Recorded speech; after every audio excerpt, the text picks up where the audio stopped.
You can start the countdown. You can start the final countdown. All right, this is the sound check portion of the podcast. So please give us a good sound check. Yeah. How do we sounds? English, motherfucker. Do you speak it? Yeah. Unique New York. We got Luna Girl. We got Dragon Buddy. We got Bronco Fett. Bronco Fett is officially out of Jason jail now. Oh yeah. Yeah. So now that the Mandalorian season is over, you know what you did, Tom. But you are forgiven. He's been behaving himself. Yes. So. I do want to say that if you are in the All Things Star Wars chat from the YouTube channel, please, pretty pleased with Sugar on it, go over to the Gen X POV chat. That way we'll get all of our chat in one basket, as it were. Yep. And if you're listening to on Facebook, you're obviously connected to the internet. Go to YouTube. Yes. Subscribe to our channel. Get into the chat, and you will do it. And you will do it. Do it. Oh, it looks like we got Solski. Oh, we got Julius. I'm your twin brother, Julius. Solski's still at work, but listening. Well, that's good. Excellent. Bronco Fett seems confused. I don't think he should be confused, but you saw that I put the reviews in for the other show notes? I did. So yeah, we'll read those when we get to the Christmas episode. I actually did a bunch of work to our landing page on YouTube. Yeah, because I guess when you go to our YouTube page, it just had like a handful of videos, and that was it. Had like the banner, then a handful of videos. Didn't really have any like, it had a couple of the links on there, so I updated the links so you could actually, if you're listening to us over the YouTube channel or watching us on the YouTube channel, you should be able to go into the corner, and it has a podbelly.com link. It has a Spotify link, has an Audible link. When did you do this? This afternoon. Okay, because I did notice this morning a bit of an uptick in our downloads for the Gen X POV audio feed. So I'm like, oh, wonder where this came from. No, I messed around with that. Maybe it might have been before lunch. Yeah. So it's just something so that when they do go to the YouTube page, there's actually a little bit more data on there. All right, Scott, what the hell's going on? He's urgent care. Son of a. Everybody okay? Don't like to hear that. But glad you're listening. It can't be. Hopefully, it's not that bad. If you're on YouTube, yeah. Hopefully, Kim's not on her deathbed, and Scott's like, "Well, I'm still gonna watch." I gotta watch the guys. Gotta give them the like. Yeah. Yes, please hit the like button. Yes, all of you hit the like button. All right, are we ready to get rolling here? Again, audio's good, I guess, guys. Yeah. And you got your phone ready? I got my phone, so text me, anybody, if my audio cuts out during the show. And in fact, I'm even going to turn my volume on. What? Yeah. It's going to be annoying.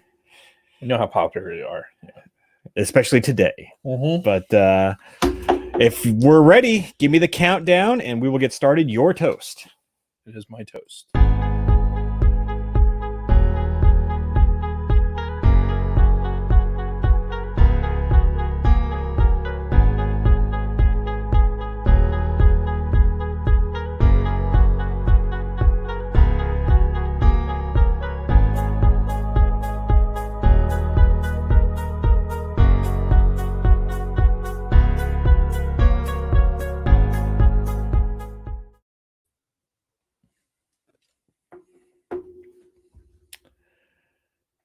To Jeremy Bullock.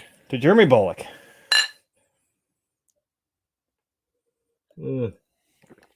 Rest in peace, good sir. The OG, the original Boba Fett. That's right. We lost him a few days ago now. Yeah, I think it was Saturday. I don't know. It was like Thursday, I think, because it was poignant because the Friday with the Mandalorian episode where you get to see Boba Fett, yes, and the continuation of Boba Fett's story. Unfortunately, the day after he passes. Yeah. But, so rest in peace, good sir. Now he was the guy. I've been seeing these pictures of him, and they're pretty good pictures of him. They're like headshots, Hollywood shots and whatnot. But he's also the guy when you see the behind the scenes footage from Jabba's palace, where it's the dude and the two dancers, and he's in the Boba Fett costume, but the helmet's off, Right. and he's got this big fucking 70s style mustache, and he's got like the pedophile haircut and the glasses. Yeah, that's the same guy, right? Yep, yeah. Totally. And it's like, this is the guy?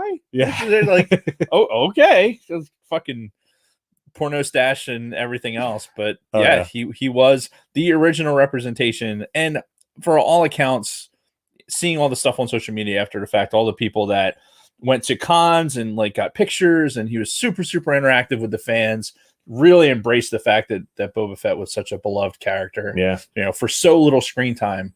You know, that's probably the biggest part of all this, right? As we're going to talk about the Mandalorian today, and like it all starts with Boba Fett, right? Yeah, because he was the original Mandalorian, so to speak, that we were all familiar with, right? And yeah, that just kind of exploded into what we're going to talk about today. It just goes to show you, like, you put a cool helmet on a guy and get a cool costume with some weaponry, and you can create an empire from it. Absolutely. So that being said, hello everyone, and welcome back to All Things Star Wars, the greatest Star Wars podcast in the galaxy. I'm Mr. Jason Roskam. With me here each and every single week, the Darth Vader to my Palpatine, Dave Martin. Hello, Dave. Hello, Jason. How are you? Happy birthday. Oh, thank you. I appreciate it. You'll probably hear that a few times today, Probably. You know, and you've probably already heard it a few times. I have. But what are you now, like 44 or something? This is my 10th annual 34th birthday. Nice. Yeah. That would see, now you have to, that 10th going into the 11th annual would seem like, no, it's too much. Now I have to hit another number to get there. Yeah. But hey, you're only as old as you feel, right? Exactly. And for the most part, I feel 24 most times. Yeah, shitty sleep notwithstanding, but we'll get into that next podcast. But okay, are you gonna show everybody? You can. That's all part of the next podcast. All right, I already wrote it in the notes because we're doing a twofer today. We are indeed doing a twofer. Yes, but you did mention the birthday thing. So yeah, I am 44, which is a much better number than 43. I gotta say, 43 is an awkward number. It's like a prime number. It's just, it doesn't flow. But 44 is kind of cool. 44 is cool, but then it turns into 45, and I can tell you right now, 45 overrated. Totally overrated. And then anything over 45, you might as well just be dead. Fuck it. You're halfway there anyway, so fuck it. Indeed. Well, for me, the halfway point will be 45. That's because I'm shooting for 90. That's my goal. Nice. That's the end game for Jason. 90. I'd be 86 is the number for me. That's pretty much the Martin average. Although my grandmother is still kicking. She's 94 years old. Nice. 94. All right. Very good. So I don't even have to ask this, but I will anyway, because it's tradition and we have a specific flow on the show. What are we talking about today? We're talking about the season finale of The Mandalorian. Yeah, season 2. Which was it requires its own dedicated podcast. Oh yeah. I'm so happy that it worked out, the timing of it, so that we could just do chapter 16 by itself. Yeah, because there is a lot to be said about what's going on with that and what's going on in the future of the Mandalorian too. Oh yeah. And we talked about it a little bit last week when we did the Disney announcements, but by the end of this episode, we got even more new announcements. So I'm going to just so we can get it over with, and then I can feel like I have some control over the matter. Sure. Are you just going to take your dollar now, or are we going to wait till a certain part of the podcast where I just assumed we'd deal with it when we got there? But I mean, we can do it now if you want, since you brought it up. So for those of you who weren't following, in the All Things Star Wars podcast, we have they're so crinkly. I know, right? Why are they so crinkly like that? Must be the air in here. They haven't been in a stripper's ass in a while. So here at the All Things Star Wars podcast, we actually have a tradition of doing some board bets, and this year's been pretty slow for the board bets, right? And so one of the board bets was, I said, and this was early this year. I think this was probably when we did the first episode of Mandalorian of season 2. Yeah. I'm like, they're gonna bring Luke into the fold at some point. I didn't think it'd be this soon, but I made a declaration. We will see Luke Skywalker at some point in the Mandalorian. Dave said, no, you're a fucking idiot. You're a piece of shit. Nobody in their right mind would ever think something so stupid. So I could very well have said all those things. We made the $1 bet So we each plunked $1 on the mixer, and they've been sitting here for at least a couple of months. Right. But now they're mine. Yes. So spend them wisely. Happy birthday. You won the fucking bet. And we'll, obviously that's kind of a spoiler, but if you're watching this episode, you are not interested in it. It's listen. We have a hard and fast rule in the Sidebar Cantina, which is our own, our private group for our regulars, which you can become a part of if you go to facebook.com/ I think it's / the Sidebar Cantina, right? Something like that. Anyway, search for Sidebar Cantina. You can be a part of that. With a private Facebook group. What you're doing while you're doing all the other stuff and going to podbelly.com because we didn't talk about that, even though it's probably supposed to. Anyway, we'll get there. Anyway, while you're doing all those things, we had a lockdown so that we can ensure that everyone in the sidebar would be clean, would be clean and not from Philly. Don't worry. Not give away any of the secrets of the Mandalorian episode. Right. Basically, no spoilers. And I'll tell you, the group's been really good. Some first offs notwithstanding, and Jason had to establish some rules. We had to make an initial declaration. Right. So the edict was put forth, and I believe the edict was followed from that point forward, which good job, guys. Yes. Thank you. But fuck me, just being anything on the computer. And dude, the Weather Channel had fucking shit about the Mandalorian on it. It's like you could not escape some sort of spoiler for this particular episode. So what I had to do is I had to fucking I'm on the crapper. Like, I'm going to watch it while I'm sitting here on the shitter and then finish it on the fucking television because I just had to squeeze. I couldn't wait anymore. Right. It's Friday morning. Everyone's fucking talking about it already. See, I didn't have the luxury of that because Kristen and I have our routine where we watch it the evening, like Friday evening. Most of the time, one or both of us have to work that day. So we wait until that night. So I knew there was going to be some big shit going on. So I stayed off of all social media. I didn't even go on my Google News feed because, like I mentioned in previous weeks, my Google News feed, some of these fucking clickbaity sites will put the fucking spoiler right in the goddamn headline. You fucks. Ugh. So annoying. So yeah, I had to stay off of all that shit. I couldn't keep up with current fucking news, couldn't keep up on social media. I basically just had to go dark until Kristen got home and we got to watch it. But yeah, and it was worth it. And I had nothing spoiled for me this episode. Yeah, I had what did I have? I did have there was a little indicator in there of a spoiler, but it didn't ruin the moment, thank God. You don't need to thank me. Nice. I don't know why. What the fuck just happened? I don't know. Siri picked up and then did you Irish rename your Siri as God? I did not. That would be fucking hilarious though. Yep. Thank you, Lunar Girl. So yeah, we're talking about the Mandalorian. Yes. And the season finale of the Mandalorian. Yep. And we're really not going to do our usual shtick with our talking about our weeks and everything else. We're going to save that for the second podcast that we're doing today. We're doing the From a Gen X Point of View Christmas special. So if for some reason you're not subscribed to From a Gen X Point of View on either any podcasting app or YouTube, search those out and subscribe, because something else I put in the notes today, this is very well going to be the last All Things Star Wars we do for a while. Yeah. I mean, honestly, because when we decided last summer to pull back on Star Wars, we knew we'd come back for Mandalorian because it's Mandalorian. Yeah. And it was such a good fucking season. There was no way we couldn't do episodes. Agreed. But in the immediate future, Star Wars is pretty slim unless you count that High Republic stuff, which I don't know how good that's going to be and if it's even going to be worthy of episodes of the podcast. That's probably going to be one of those. I envision I'm going to download the book or get the hard copy of the book. I'm going to read it before you get a chance to read it, and then it's going to be like, okay, is this worth talking about, or should Jason read this? Right, and then we'll go from there.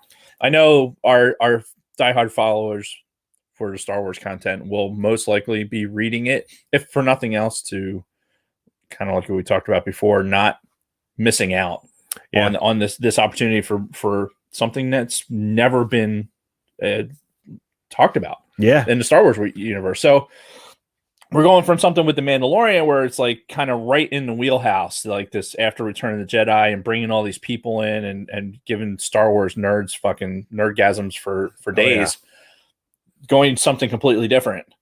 And who knows? Who knows? Yeah, no idea, but it is the next big thing for Star Wars, at least until the Andor series comes out, and then Mandalorian season 3 and Boba Fett. Right. We'll get to all that, but again, this may be our last All Things Star Wars for a while, but Dave and I are always here each and every single week doing a podcast. If we're not here, we're on From a Gen X Point of View. So please go there, subscribe, leave us reviews, especially on iTunes and Audible. Yep. And yeah, we will suck your dicks for 5-star reviews. We will indeed. So, excuse me. That being said, I just wanted to give a quick recap of the High Republic stuff. So the first novel comes out January 5th. So we're not actually that far removed from the first novel. We're a couple of weeks away. And it's called Light of the Jedi. It's a full adult novel. On that same day, January 5th, like a young adult novel, a fucking children's book, and something else come out that are all High Republic. Doubt we'd ever read those. I'm sure we will get and read Light of the Jedi. The next day, I think on the 6th, the first comic book comes out that's also a tie-in. It's just called The High Republic. So I think that's a monthly comic. So you'll get one every month.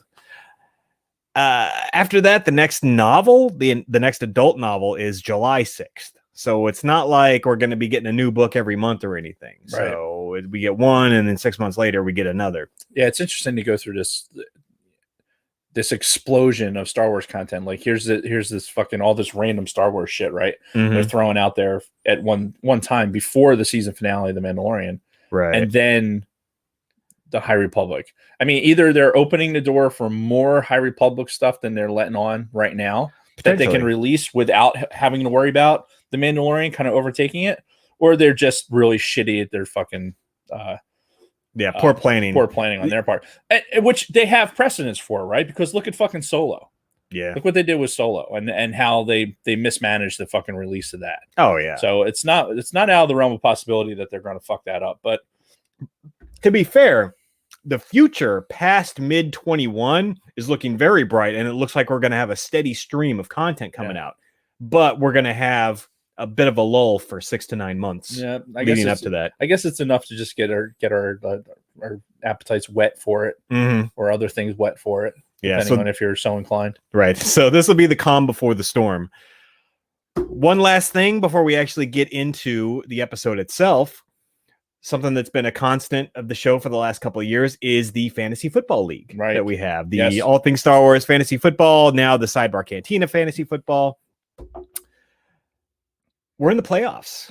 Right. And we are in the playoffs. You and I are playing this week. And man, talk about a roller coaster of a fucking game. Tight as a penguin's ass right now for the game, our game right now, the semifinal game. Yeah. And it's all dependent on like my one receiver tonight. Yep. You know, he has to get like his projected points, or I think he has to make projected basically for me to win. Right. If he gets anything less than projected, you win. So it's going to be like just a point or two difference. It's one of those where it's like at 51%, I think, on your side, actually, because your projected would take you over. So at some points, like our scores, I know you had texted me a screenshot of it. So at one point, our scores were like 10th of a point close to each other, like with the projections. It was fucking insane. Yeah, and there was a point where it was going back and forth. There was a point where you were like running away with it. I'm like, fuck, I'm gonna lose.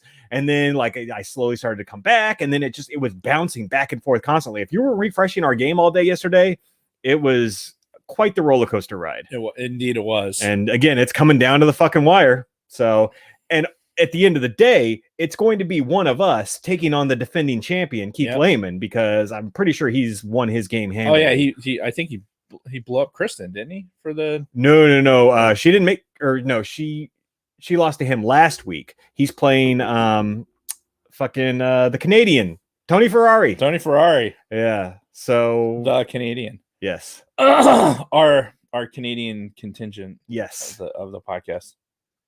And just double check with his beady eyes and his flapping head. Yeah.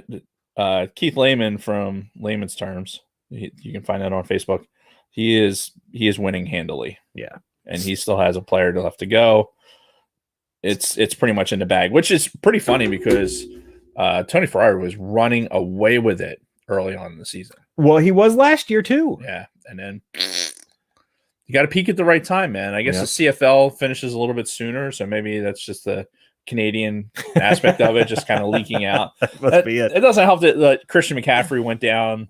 Yeah, he was out for a little while, and and he named his team after McCaffrey exactly too. So and he was Galladay last year, right? Wasn't Yep. he Galladay special? So yeah, I'm looking forward to tonight's game and hopefully being the victor. yeah, And it'll be really interesting what happens next week. right. Because again, it'll be either one of us. One of us is going to represent the show in the finals. Yeah, and to try to take down Keith. Listen, the NFL, the way it's set up right now, there's a lot of critical games that are going to be happening that have large playoff implications. So it should be good. It'll be fucking good. I hope it's me, god damn it, because I can't stand you when you win these fucking leagues, because you get on the top of the mountain and you just you milk it for everything it's worth.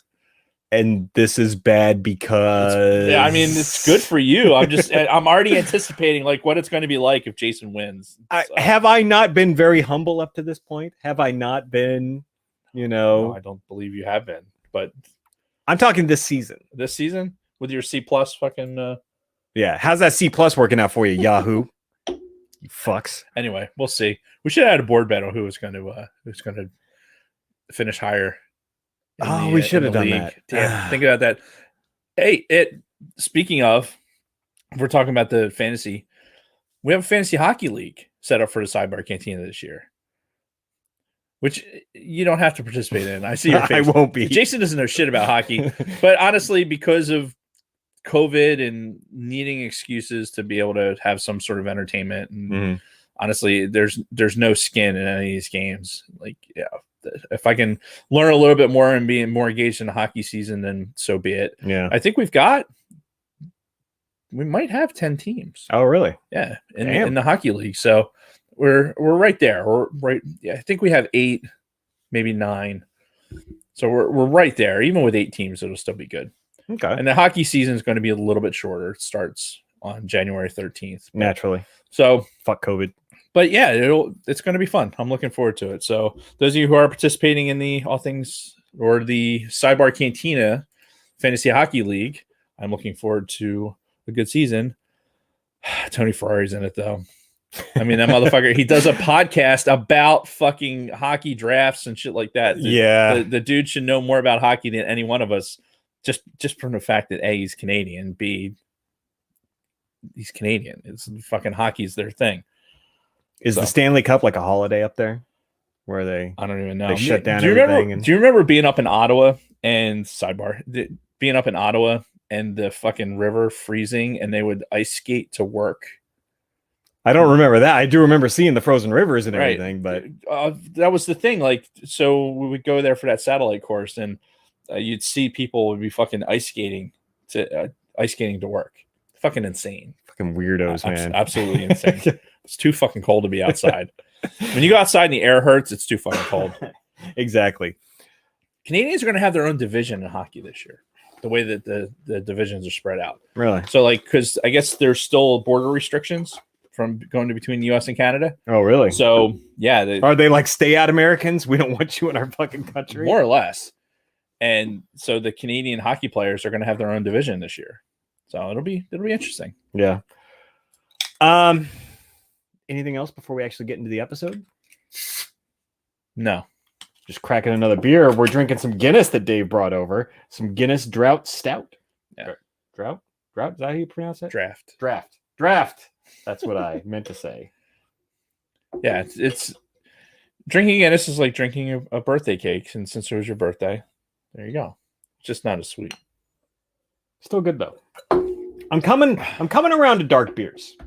I was very anti-dark beers. It wasn't until we went to the Adair Manor and I got a fucking Guinness on tap. They drew the little fucking shamrock in the foam on the top, and I drank it. I'm like, ooh, this is actually really good. The problem with starting a Guinness habit in Ireland is that you'll never get a better experience.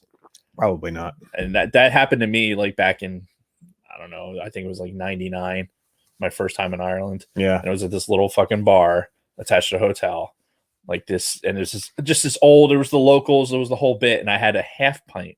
So I was like, I didn't even like beer. Like, while I'm fucking here in Ireland, I have to do it. Had a half pint of Guinness. I was like, okay, I get it. I understand. I would have loved to have met this young Dave Martin who didn't like beer and had never had a Guinness. That was strictly rum and coke, Dave, back in those days. Gotcha. Yeah, let's do this. Let's talk about some Mandalorian. Mandalorian. So, chapter 16, season 2, episode 8, whatever you want to call it. It hit on Friday, and it was huge. I mean, it continues the story of Mando and company going to Moff Gideon's ship to get Grogu, Baby Yoda. Right. Because, what was it, 2 episodes ago now? He got kidnapped by the Dark Troopers, and yeah, it's all been about like rescuing Grogu at this point. The episode title is The Rescue. Right. So, right off the bat, I told you this before we went on air, but I wanted to say this on the podcast. Every scene where fucking Mando and Boba Fett like just enter the screen together, it's, oh my God, it's so fucking great. It's so aesthetically pleasing. Yes. It really is. I don't know what it is, but well, even like we have the figures in here. Like we have a couple the 2 Black Series. We have Black Series figures unboxed just because Mhm. we're cool like that. Yep. And we have the Mandalorian, Boba Fett standing there with the Mandalorian right there. Yep. It looks fucking great. It's the epitome of what we believe, what our imprint is of a Mandalorian, right? Because we have the Clone Wars, you have Bo-Katan, you see them, and they're Mandalorians as well, but they're not that Mandalorian. Like with the way the armor's designed and everything else. It's very, very specific, and it's very aesthetically pleasing. Yeah, just watching those two when they went into that bar in the beginning, when they went to go confront Bo-Katan and Sasha Banks, just them walking into the bar side by side. I'm just like, oh God, this is the greatest. And yes, it was better than sex, as Luna Girl put it in the chat. Yes, but sorry, Dragon Buddy. We're kind of jumping ahead though. So this episode started off with the Slave One chasing a Lambda class shuttle, right? And which, come to find out, had the scientist guy in it, who all the way from last season, who he doesn't seem like a bad guy. There's a reason that he's kept alive, right? And being able to track him down and use him as the guy, like I think they did a really good job in the first season, in the first chapters, of making him seem like, hey, he's just the guy who's in it for the science and not necessarily there for all the killings and all the other things, right? All the bad stuff that's happening. And he might even have like worked on Geonosis for all we know, because they even referred to him. Finally, we got the confirmation after they board the shuttle. It's like, oh, this is a clone scientist from the Imperial, blah, blah, blah. Right.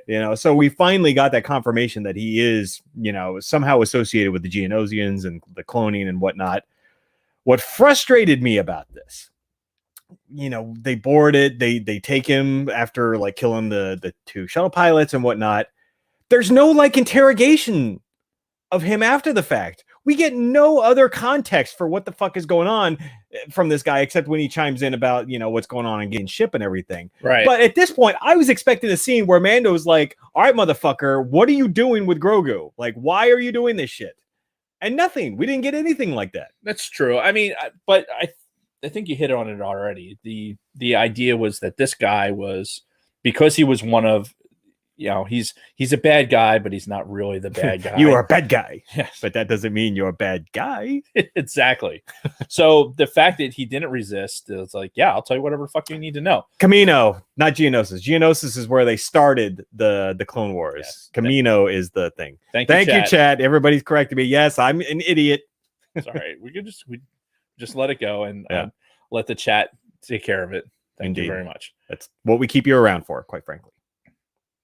So anyway, I was expecting, Mando to like fucking be beating him in the face. Like, what the fuck are you doing? Why are you trying to harvest his blood and all that? But nothing. No. So, what are you going to do? Waterboard the guy? I mean, yes.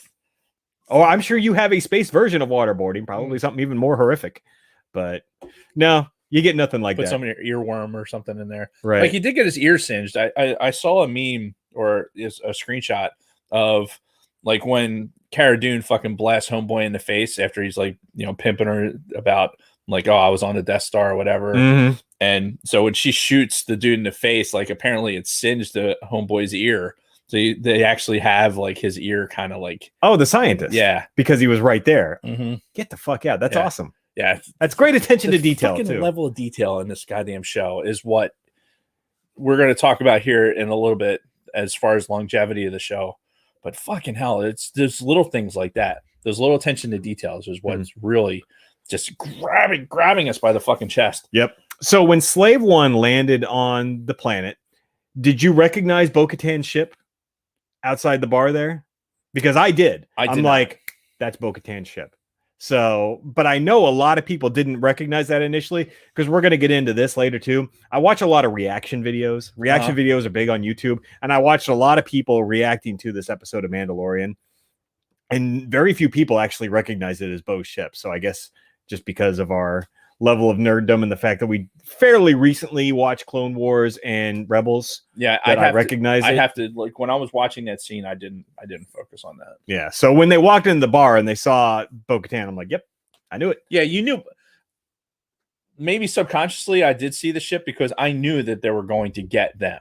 Like, there was no way that they were going to pull this thing off without going and getting Bo-Katan. Yeah. And enlisting the help of other Mandalorians. Oh, yeah. There just was no fucking way that they could have done it. Yeah, and quite frankly, I fucking loved this team. Not even adding Bo-Katan and Sasha Banks into this, the foursome of Mando, Boba Fett, Cara Dune, and what the hell's her name?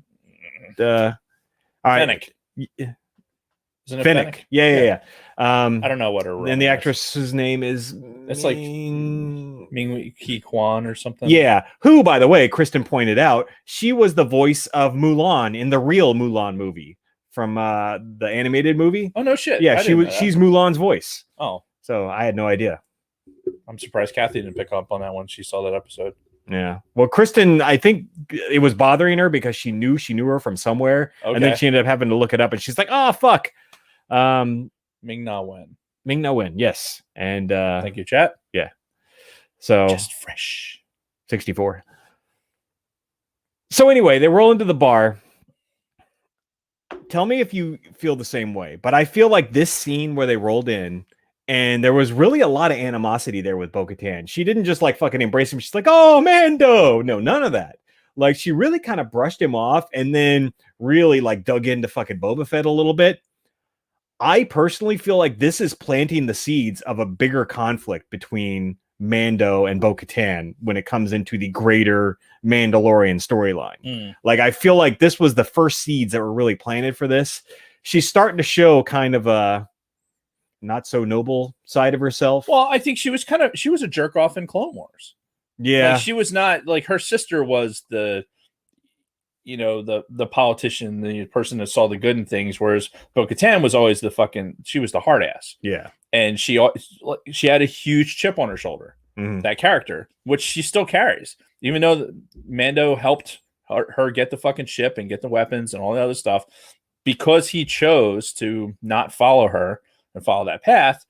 She probably wrote him off. Like, all right, fuck you then. Yeah. Like, it's not not carrying anything because he's fucking, a Mandalorian or a foundling or anything else.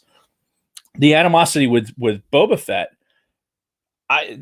what I liked about that particular thing was the voice when she describes how I've heard your voice 1,000 times. Yep. That was fucking like, you knew that's where the animosity was. Like, the clones turning, like, all the shit that's happened because of what the clones were initially and turned into, all started with this jacknuts fucking father being the guy. Yeah. Right. And misrepresenting probably Mandalorians. Like, she says it also in the thing, not all Mandalorians are bounty hunters. Which I love that line, by the way. Yeah. Because that's kind of a subtle dig, because for the longest time in Legends and in some current canon, anytime you would see a Mandalorian like figure, they were a bounty hunter. Right. Same thing with the fucking Greedo figures. The Rodians. Rodinians. Goddamn Rodanians. Back to your planet with your yub talk. So fuck, I forgot where I was going with that. So yeah, no, I really feel like with this episode, they've really planted the seeds of a greater conflict between Bo and Mando, Din Djarin, especially when we get to the Darksaber part later. But even this scene where she was like lashing out at Boba, they had their little fucking fight with him and Sasha Banks. She did some wrestling moves on him. It was actually pretty good. Then she finally was like, all right, knock it the fuck off. Like, yeah. What the hell? Meanwhile, like, can you imagine being in that bar? Like, hey, what the fuck's going on over here? I know, right? Oh, shit. It'd be like Baby Yoda with the fucking teacup. Just exactly. Is that the one? That's the one. We didn't even talk about fucking these guys. We'll talk about that later. Okay. But yeah, so eventually Bo agrees to come with them, and now we have our fucking crew, right? We got this whole crew that's gonna infiltrate Gideon's ship, and along the way we get the little monologue from the scientists is up talking about the Dark Troopers, how they've got this like 2-minute spin up time, but they're like super evil, and there's a million of them here, and power comes into it, right? We've always joked throughout the, this is what 164 episodes, all things Star Wars. When Last Jedi came out, and we had this whole fucking the fuel issue with like, oh, now they're attacking like goddamn sailing ships and fucking just out of the range of the cannons, and are eventually going to run out of fuel. Power becomes an issue with this, because this strategy of, okay, this is how much we're going to have it time wise to be able to infiltrate this while these Dark Troopers are spinning up. So I think that initially when they started talking about that, like we already knew that Dark Troopers were droids. Right? Yeah. So that wasn't a revelation. Like we kind of, we knew that already. They're fucking being stored in that area.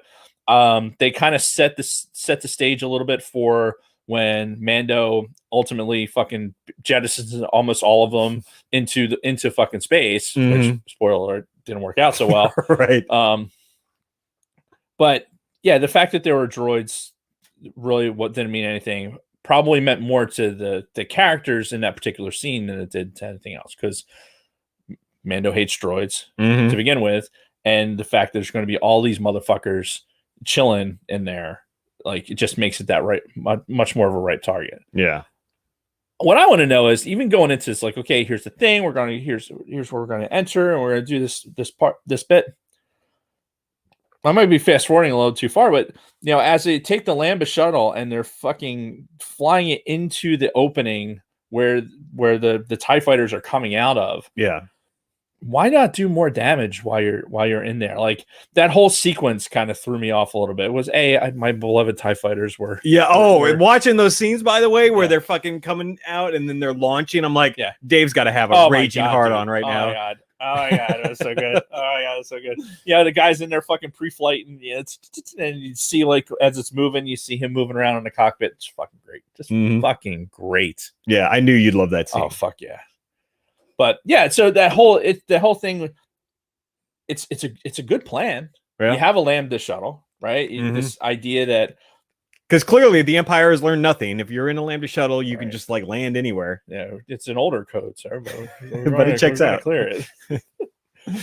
Anyway, I think I fast forwarded through something. No, really, it was just their battle plan, just them talking about how they're going to do it, and then they put on their little show with Boba chasing the shuttle as they're heading towards Gideon's ship, which I think Gideon saw through it right from the start, pretty much. And you know what? Never mind. I'll bring it up at the end. Okay, I'll bring it up at the end.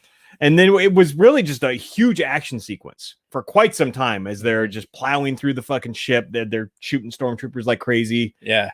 So there was some, like, as we talked about, kind of this response to the haters. Like we'll get there. The idea that the stormtrooper armor. I mean, I had the same thought that everyone else had.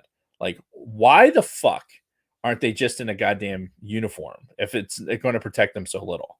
Yeah, there's no allusion to like hypersonic weapons or something like that, where this, like, we know the stormtrooper armor is ineffective because we've seen it before. Like, it is really ineffective. Like, exploding when gets hit type ineffective, which I love. I love the idea that, like, it's the stormtroopers not just being compromised because it fucking hit its head on the fucking thing coming through a doorway, like you'd had in A New Hope. There are there's damage being done, and that's why they're dead. But I think there's too much damage. Like, what is the? This is beyond the uniformity of what a stormtrooper is. There's really no point at all. There to call it armor is like it's only armoring them from rain. I mean, I don't know. I mean, Well, what is it protecting them from? I mean, well, you think about the whole purpose of the Empire and even the First Order beyond that. It's about uniformity. Right. But at some point, you have to wonder, like, even Gideon, because he talks about he took the or the scientist, right? He talks about they took the weakness of the Dark Trooper out, and that because that was the human. Yep. Right. Because it was trying to keep the human alive. Mm. So it's just one of those things where like these stormtroopers are getting fucking flayed left and right, and it's just all right. Their fucking armor is completely useless. Yeah, just completely no purpose to it whatsoever. But on the other side of that coin, you've got the Dark Troopers, which when you get the scene where Mando fights the one-on-one, you get the feel for how fucking powerful these things actually are, because we haven't seen them in combat up to this point. It was just them swooping down, grabbing Grogu, and fucking beating feet back to the ship. Right. So now we're seeing them in combat. One thing that I've been hearing a lot is a lot of people calling them like a Terminator ripoff, like, oh, they're just like the fucking Terminator, right? The T-800. Yeah, I can see that. Red eyes. Yeah.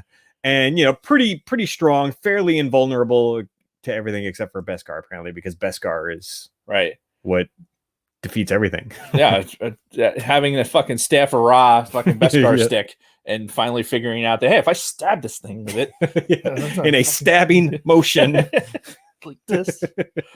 I did like that sequence because it showed, again, Mando gets his ass kicked in most episodes, like one way or the other. Yeah, we've established that. But the fact that the armor was holding its own against the firepower of this thing, and really it's just a matter of Mandalorian staying alive long enough to find some sort of weakness. Right, because like if he had been in any other kind of armor, his skull would have been fucking crushed. Would have been. When he had him pinned against the wall and he's just boom beating on his fucking head, waiting for the fucking shit to start cracking. Yeah, I was really expecting to see it start to buckle a little bit. Like get a dent in it, like Boba's helmet. Yeah, have something. No. Apparently, the pure Beskar is the shit. Yeah. So yeah, he eventually figures out, oh, if I stab it, like you said, with this staff of Ra, it can actually destroy it. And then he just fucking, like you said earlier, hits the fucking cargo bay door, and just all of the rest of the troopers just open the pod bay doors, Hal. Yeah, and they all just float off into space. Like, oh, well, that's the end of that chapter. That's fucking brilliant. Good thing you had all them. Yeah. Oh man, but until later. I like Don rock paper Beskar. Indeed. Yeah. Paper still could cover Beskar though. Paper fair. Covers rock, doesn't it? What a bullshit game. How the fuck did that even start? I have no idea. Anyway. Ultimately, Bo and crew take over the bridge. No Gideon. Mando gets to Grogu's cell. There he is. Darksaber like on fucking Grogu. Which I think every person in their right mind knew that that's where Gideon was going to be. It's exactly. Okay, shit's hitting the fan. He's going to be going after the child. That's the point of all this. So I'm going to go ahead and go over there. Yeah. The dude has this. I don't know. I don't want to call it Force-like, but he's obviously, his abilities are almost Thrawn-like. I was just going to say that, yeah. Because he has this idea that he knows every step, every possible outcome. He's already got it figured out. So it seems like he's almost predicting the outcome. Right. And that's what makes a good villain. Somebody that can kind of stay neck and neck with your hero, right? Because if it's just some fucking villain who's just a fucking jerk off that you can just like brush away, then why do I care? See, and it's funny, talking to a guy, one of the engineers had called me today and was asking me about the episode. And he was talking about how Moff Gideon, like in season 1, how it just seemed like he was entirely too stoic. Like there were very little animation to his face and everything else. But I think as the character, as Moff Gideon, that's the guy. Like this is the closest guy we've seen in Star Wars to Thrawn. Yeah. In my estimation. Doesn't have the, like, because even Palpatine has this level of fucking emotion. When he fucking goes off in the throne room. All that shit. Thrawn, when you get some hints of that in the books, like where he's having some battles, but for the most part, the steady. I know everything before it fucking happens. So I know how to fucking beat anybody. Yeah. That's Gideon as he sits there. Right. And at the same time, he's got this real manipulative side to him, which we see later on, which I got to say, the character of Moff Gideon is really growing on me. And he's been presented, even though at the end of this, he got captured. Like he's presented himself as a legit villain and somebody to contend with. And captured. Yes. Not killed. Right. Which I think is going to be important for next season when we start talking about what we think is going to happen next. Yep. So ultimately, this leads to a hand-to-hand combat battle between Gideon and Mando. Gideon's got the fucking Darksaber. Mando's got the Beskar staff. Did you notice? Talk about the detail. Even though they telegraphed this earlier in the episode, they said that the Darksaber can cut through anything but Beskar. Right. So, Mando's got the staff. Gideon's like holding the Darksaber against it, but the longer it was against the staff, you'd see the red. Yeah, it was starting to heat. Yeah, so it wasn't 100% just invulnerable to the Darksaber. You know that over time, he could have potentially cut through the fucking Beskar. Right. Which, sidebar, did you see the fucking Hasbro released the Black Series Darksaber is out? No. It's like $250, dude. But holy shit. Big Swede sent me a message today. He's like, "Oh, did you see this shit?" Mm-hmm. And it looks pretty fucking good. Did he buy it already? I will not go on any medium and say that no official record. That he would do such a thing. Yeah. Because obviously that's a lot of money, and he wouldn't just spend money so frivolously. Right, because us Star Wars fans never do anything like that. Never do anything like that at all. Anyway, so yeah, I don't know, but it looks fucking good for the Black Series ones are good representations of these things. Anyway. We play with them at Nick's house because he had his Dark Series versions of the lightsabers, which I really like. I still want one so bad. Oh yeah, they're great. I want the blue one though. I want the baby killer. Yeah, that is a good one. Anyway, moving on. Ultimately, as we expect, Mando bests Gideon in combat, and he takes him up to the bridge. So the scene where he walks onto the fucking bridge, Mando's got the Darksaber at this point. He's wielding the Darksaber. Right. And you could already see the look on fucking Bo-Katan's face. Yep. She's like, fuck. And then you get this great dialogue with Gideon, and he's kind of stirring that pot a little bit more. Yeah, where he's explaining to Mando, it's like, oh, you beat me in combat. You can't just give her the Darksaber. It has to be won through combat. And Bo's like, yeah, he's right. Which, okay. So now we have to come to the point. Yes, which everybody's talking about it. Yes. The memes are everywhere. This was one of the things Friday when I talked to Big Swede. This is one of his top 2 things that he thinks was wrong with this. Because you see it in the memes. Sabine basically turns over the fucking Darksaber to Bo-Katan. Right, so because she got it from Maul, right? In Rebels. Yep. Hands it over to Bo-Katan. She accepts it. No harm, no foul. Right. Now you're the leader of Mandalore. Mandalore. Yeah. Okay, cool. Yeah. And then now all of a sudden it has to be won through combat. So here is my response to that and to all of the haters. We don't know what the fuck happened after that. True. For all we know, Bo-Katan came back to Mandalore. She's like, I got the Darksaber. I'm your ruler. And everybody's like, who the fuck is this non-combat winning bitch with the Darksaber? Fuck you. And they immediately blow her off. And she's like, no, but I got... And they're like, no, fuck you. You didn't win it through combat. We're not listening to you. Piss off. And then the Empire rolls through and fucks Mandalore. So here's what I think is kind of the nexus of that. Maul, not a Mandalorian, right? Sabine besting Maul, or however that comes to be, or Sabine comes like, okay, Sabine is a Mandalorian, like genetically a Mandalorian, not a foundling or anything else, right? Yes. So Bo-Katan, same. Being of pure, like they're pure-blooded Mandalorians, right? So maybe being able to hand it between them can be done through, like, okay, this the family of Ren, the family of Katan, like, okay, this is a thing. Now we're going to do this, and think, we're papers will be written and fucking babies will be kissed. All Right. the other shit, right? Mando's a foundling, right? He's a Mandalorian because he was brought into this thing. It's kind of a cult. It's a separate The thing. Children of the Watch, yeah. Right. It's a separate thing. So that may be the sticky wicket where Bo-Katan's like, fuck. However, here's what I think is going to happen. I think he's just going to fucking, there's going to be a situation where she's going to just fucking end up taking it from him. Like not by force. Like this, he's going to continue to offer. He's like, look, bitch, I don't want this fucking responsibility. I just lost the fucking thing. That's basically been keeping me alive for the past fucking year. Right. That thing is gone now. I have nothing to fucking do. I sure shit don't want to carry around this fucking Darksaber, which the Empire and all you fuckers are coming after. No, I don't want this fucking here. Just take the shit. I'm going to put it on the table. I'm going to leave. See ya. There's no way this is leading to something like that.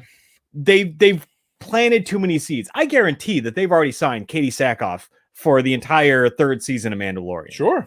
I really feel that's where they're going with this. Maybe they don't end up fighting each other, but there's no fucking way. It's just he's going to hand it over to her, and he's not going to. I don't think he's going to be the ruler of Mandalore. Like you're not going to be in a fucking room full of Mandalorians. He's going to be like, all right, I got the shit, and they're all going to be like, fuck, that's the guy. Then I think what you're going to have. This is what. Well, you know what? Put a pin in that. Okay, that's gonna lead me to what I think season 3 is going to look like. Okay, well then we'll finish this episode. After this back and forth, we don't really get a conclusion to this because all of a sudden we hear that whoop, whoop, whoop, whoop, the alarm. It's like, oh fuck, we've got more incoming. How many life forms? 0. All the fucking Dark Troopers are coming back. It's like, oh, you blew them off into space, but they got jetpacks. Yeah, they're fucking Iron Man fucking suits on. Yeah, so they are just gonna come right back around, and now we're in trouble. Yes. This whole fucking scene where they're slowly marching to the fucking bridge, and then they stop and they're beating on the fucking walls.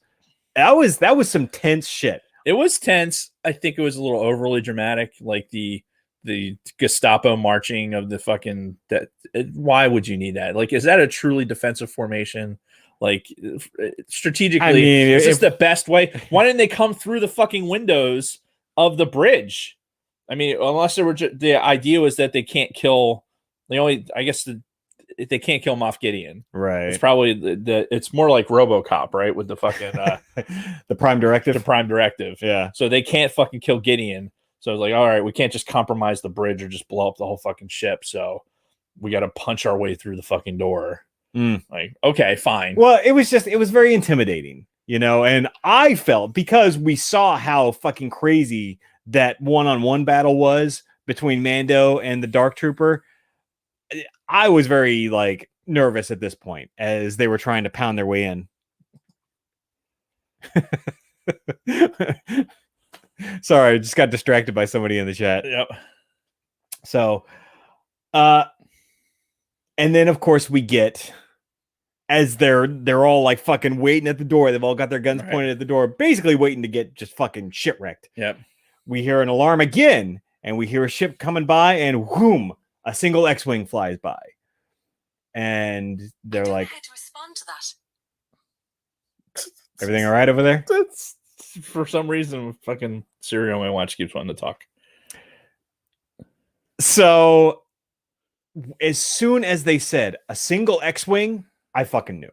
Like, I don't know at what point it became apparent to you, but the second they said that it was a single X-wing coming in, I'm like, it was Luke's X-wing. Luke. I mean, it's got to be Luke. It was Luke's X-wing, and I didn't want to believe it.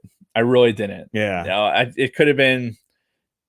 They still could have fucking thrown something in there because obviously we've seen X-wings in the series, right? The New Republic, but it was Luke's X-wing. I mean, there wasn't a doubt, and that you could see R2 clearly.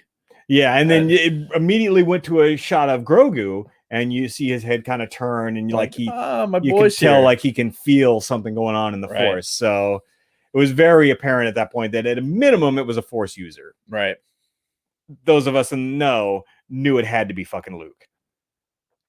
And then we get a great shot. First, it starts on the black and white monitor, right? Mm-hmm. You see somebody with a lightsaber starting to fucking chop down these Dark Troopers. So it's like, okay, they've got a lightsaber, right? That's probably Luke, but don't know for sure.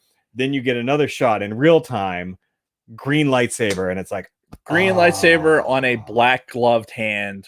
That it was Luke. Yeah. There was no doubt. You didn't at that point, we didn't need the reveal where he pulls the fucking thing back. Yeah, we all as soon as you see that, for me, it was the green of that lightsaber was as brilliant a green as it's ever been in the fucking Star Wars universe. Yep. And the hand, the fucking gloved hand. Yeah, that was the most dead giveaway. If the green lightsaber didn't do it for you, the gloved hand should have. Right.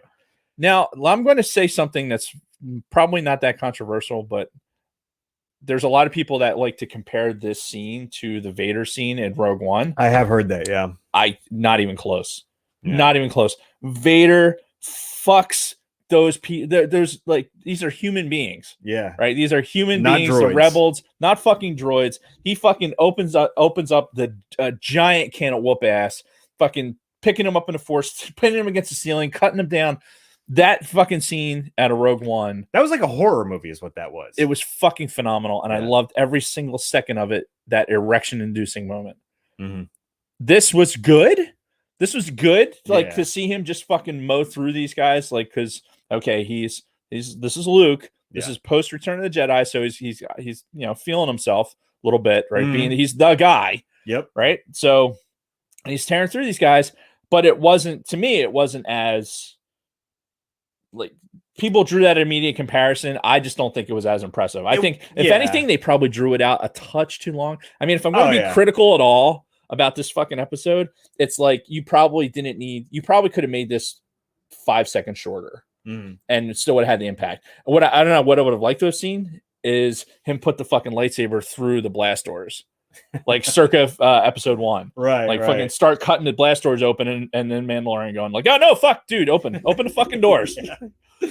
No, I agree. They did stretch it out quite a bit, but this was one of those things. You talk about fan service, right? Talk about fan service, expectations, thing like that. This was what everybody was kind of hoping for from the sequel trilogy, right? Those of us who are big time Luke fans were expecting at some point to see Luke roll into a scene and just kick ass the way we knew our Luke could roll in and fucking kick ass. Right. And we never really got that. Even when he did his projection with Kylo Ren and all that, it was never really the same.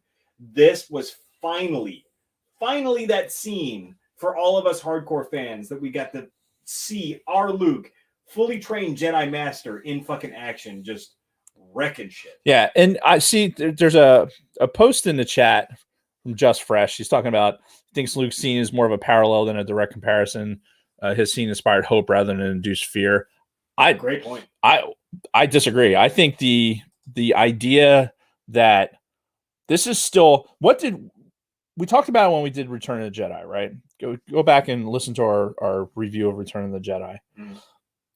Luke was meant to be intimidating. He was meant to, like, this is where those dark side elements, when he's choking out Gamorrean guards. Yeah, he's wearing all black. He's wearing all black. This is the same Luke. This is the same Luke who had those tendencies. Yes, but 10 years earlier, it saved his fucking father from fucking, whatever, or, there's obviously he's the good guy, right? But I think by rolling in all black, he's still making a point. He's not Qui-Gon. Right. He's not this Jedi that's going to be wearing like these plain robes. Or Obi-Wan or anybody else for that matter. He's still in all black. He's still the black fucking tunic. And his point of being there was to fucking intimidate. Whoever he ran into, he wanted them to be a fucking afraid. And that was the point. I think otherwise you want to bring Luke into that because we only see Luke, like what's the next version of Luke we see, right? It's a guy more like the Luke from fucking standing there on Luke Island. Yeah. Right? It's just somebody who's taken on a more traditional role as a Jedi Master, like more the dress and everything else. The dude in all fucking black, that dude had huge issues that he was still dealing with the dark side. Yeah, he's not fucking around. All right. And again, this might be a little bit of fucking, because we know in the sacred text that in Expanded Universe, he basically gets fucking ate up by the dark side. Yeah. And so there might be a little pouring out, but I think it was deliberate. I think you wanted Luke. They wanted the Luke to look like the Luke of fucking Return of the Jedi on purpose, not just the way he was dressed in the robes, but it also made the face look better too, because you can.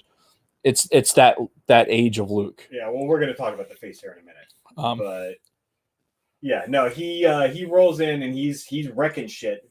The best part that everybody seemed to really like was when he fucking force crushed the droid. Oh yeah, right. Yeah. So he's cutting them all up, and then all of a sudden it's down to the last one. He's just like, yeah, you just implode that motherfucker. It was. Don't get me wrong. It may sound like I'm shitting on it. It was a good scene. It was definitely like you get the goose pimples, and you're fucking just like, oh my god, it's so fucking great. If you're going to have this Skywalker introduction, you want it to be in a situation like this, as opposed to just fucking showing up at the fucking cantina on Mos Eisley, right, and like pulling up next to fucking Luke Skywalker. I think that would have been just a huge dud. Yeah. Sorry. So yeah, doors open. Luke pulls off the hood, and it is technically Mark Hamill's face there, obviously CG'd. Right. So this was my biggest issue with the episode, was their CG Luke. I don't know what the fuck is going on at Lucasfilm. I really don't. The technology is out there to do this shit better, but I've seen it now with Leia from Rogue One and now Luke. It doesn't look right. So you had posted in the cantina earlier. There was a comparison, like it's side by side. Basically, it was deep fake, and then you had what right. Lucas did. Yeah, because I knew this was going to happen. Right. Me personally, I think the what we saw in the show is better than the deep fake, at least from a synchronization standpoint. I get it. There's like a smoothness to the deep fake that's really, really impressive. Well, and it doesn't look CG. I mean, how do you truly differentiate the fact that you know what this image is supposed to look like and you know it's CG? Like, at what point does it, like, if it's not the actual person, like how, and you know it's CG, how do you make that differentiation? Well, I don't know. I think the deep fake just looks so much more realistic. Yeah. Right. And we've talked about this before. There are some deep fakes out there that are fucking insanely done. Yeah. And it's just by fucking idiots on the internet who just happen to have some software. How the fuck does this multi-billion-dollar corporation not have that fucking ability to do this? It blows my mind. And like you said, I posted that video. Somebody's already done a deep fake 3 days later. Yeah. And somebody's already done a deep fake. And to me, it looks better than the bullshit that they presented to us in this episode. I see. I didn't have an issue necessarily with it. I mean, I knew it was CG. I think they did a good job with it. Just like I knew Leia was CG. I knew Tarkin was CG. I mean, right. But the fact that it was CG didn't necessarily take me out of it. I was like, okay, they got a really good body double, somebody with the same head shape and everything else. Like, sure. They had the right guy to stand there to put the fucking Luke's face on him. And I think they did. There's a smoothness to the deep fake that is more reminiscent of the Return of the Jedi, not 10 years older Luke. You know what I mean? Sure. I think they deliberately had some aging to the face to make it seem like this is not the same guy. Right. Like, it's not a cut and paste off of this other guy. This is somebody who's aged a little bit. And I think that like I said, I've watched it a few times. I watched them the deep fake pretty close because they do a real good shot. And I didn't have as much of an issue with that. I think they did a great job. But I see your point though. Like, people on the internet can make there's a fan film that somebody posted in the cantina the other day that's really, really well done. People have access to this material. They buy this commercial software and have the time to sit there and fucking manipulate it. You got to imagine at Lucasfilm, with all the shit that they've already been doing, they're not going to buy the same commercial software. They're going to do it on their own. Right. But you would think that the thing that they can do on their own is going to be better than the shit that's already out there. And I just feel like it's not. That's like saying all the military technology is going to be better than fucking out in the real world. And we know better. We know better. Yeah. Oof. All right. Good point. We'll just leave that there. I loved seeing Luke. Really did. I'm so happy they did this. But That being said, we're going to take a very quick break Yeah, I'm gonna explode. and be back after this word from our sponsors. That was very sudden. His need to pee. So we will finish this thought when he gets back. Thank you again, Luna Girl, for the mic update. It is much appreciated.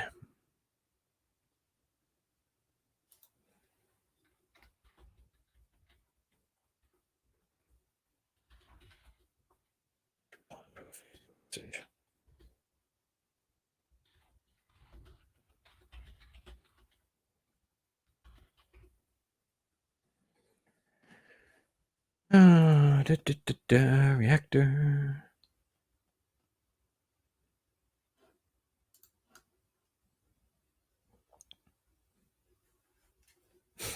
Yeah, Bronco Fett nailed it.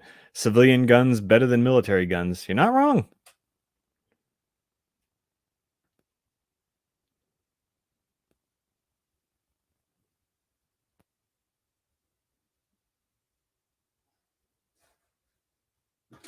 Oh my god.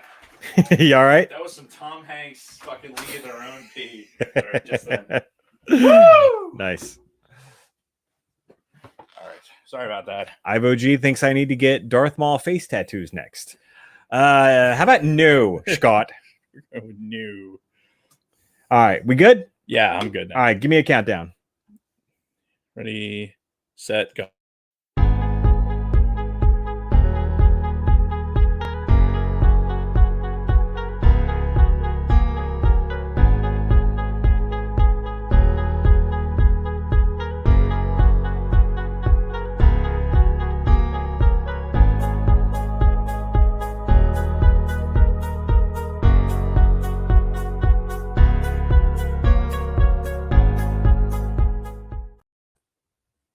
And we're back.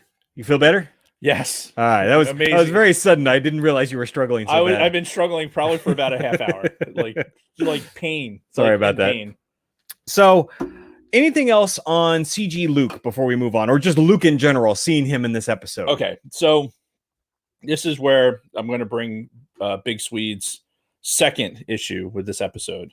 What is this? The Big into play. Swede show now? Well, I mean, he brings up valid points, and he's one of our loyal guys. All and right, fair enough. I think it's a good talking point, and I want to give him credit. All right. I would never do that for you. I think his issue is the fact that a Skywalker has been brought into this. Now, the reason for the board bet was the fact that the discussion we had was this idea that Skywalker somehow is going to intersect with everything that's going on just because he exists out in this on this timeline, and that when all this stuff is going on now, that Jedi involved and everything else, that it was kind of a foregone conclusion, Right, because of the nature of Grogu and the fact that he's strong in the Force. right? Luke's primary instructor was Yoda, right? So there's going to be this bond to whatever. We still don't know what kind of being this. Yeah, is, whatever right? the species name is. So I think the issue for some is the fact that you had the Mandalorian, you have 2 seasons, was doing perfectly well without bringing a Skywalker into it. Why invoke the Skywalker name in something that was doing so well without it? We had this, and I think there's a lot of people out there who go like, we had the Skywalker saga. This story's been told. It's complete, according to the people that completed the story, Right. allegedly. The idea that you're bringing a Skywalker into this just kind of, it starts. What I think is happening is that there's people that don't necessarily think the sequel trilogy did Luke justice. Oh yeah, and the idea that that's a given. You're going to bring him back into the storyline, knowing full well that he doesn't end to anybody's liking. I think it's open up a scab. I think for some. If you were going to do it, like if you're going to have Luke be the guy, right? It does make sense, like the logic of it, right? We know he puts together a fucking another Jedi Academy, right? Right, because the second Grogu picked up that fucking rhinoceros with the Force in episode like 2 or 3 of the fucking show, you knew some shit with the Force and Jedis and probably Luke was gonna come into play at some point. You had to have known that. Yeah, it's Uh, I I'm kind of I was with those people that were talking that we can operate in this universe, in this galaxy, without incorporating a Skywalker into it at all. And I don't disagree, but they're the ones that chose to put a fucking Force user into this show from episode 1. So that's what you're gonna get. Yeah, and look, we have to. I think, and I don't have a problem with the way that they did it, because the way I think they're going to go forward with this, I think you're not going to see there's not going to be a lot of Luke Skywalker. No, I think we might see him one more time throughout the course of the series. Yeah, maybe. In a scene where I think he's going to be like, "Hey, you need to come get your boy. He's being a problem in fucking school, right? He's not doing well with the remote learning. You're going to have to come in and fucking go get your boy." Yeah. But the idea that Luke is the guy, there's a lot of logic there. It makes sense. He's really, we know Ahsoka exists. Ezra's out there existing, like in the timeline, but they're not the Jedi Masters, right? Like Luke Skywalker going forward. And again, I think there's an expanding universe fucking overlaying on some of this, but he is the guy. He's the guy that's supposed to rebuild the Jedi Order, and why wouldn't he be the guy to answer this call? Right. But sidebar, logically, wouldn't Ahsoka be stronger, more well-versed in the Force than fucking Luke at this point in time? I still contend that Ahsoka's not a Jedi. She's not a Jedi, right? But she is pretty extensively trained in the Force. She was an apprentice of a pretty powerful fucking Jedi at one point. They were very specific about their verbiage. They said he needed to go to a Jedi. No, I'm not talking about Grogu at all. I'm strictly talking about the people who are alive in the fucking Star Wars galaxy at this point in time. Ahsoka, to me, would seem far more versed and far more powerful with the Force than fucking Luke. Well, unless he's just got that fucking genetic gift, you know. Well, I think there's probably some genetic gift there. You know, he is the fucking the virgin born, right? But and then we come to find out there's a lot of the Palpatine influence and all that too. But I think Ahsoka's when she cut her ties to the Jedi Order, I'm sure Luke knows she exists. As we're talking about this timeline, right? They exist in parallel. Yeah. I'm sure Luke probably approached her and said, "Hey, as I rebuild the Jedi Order, you're the perfect person to, you've been classically trained. I have not. I need to fucking start training Jedi. Come and help me out."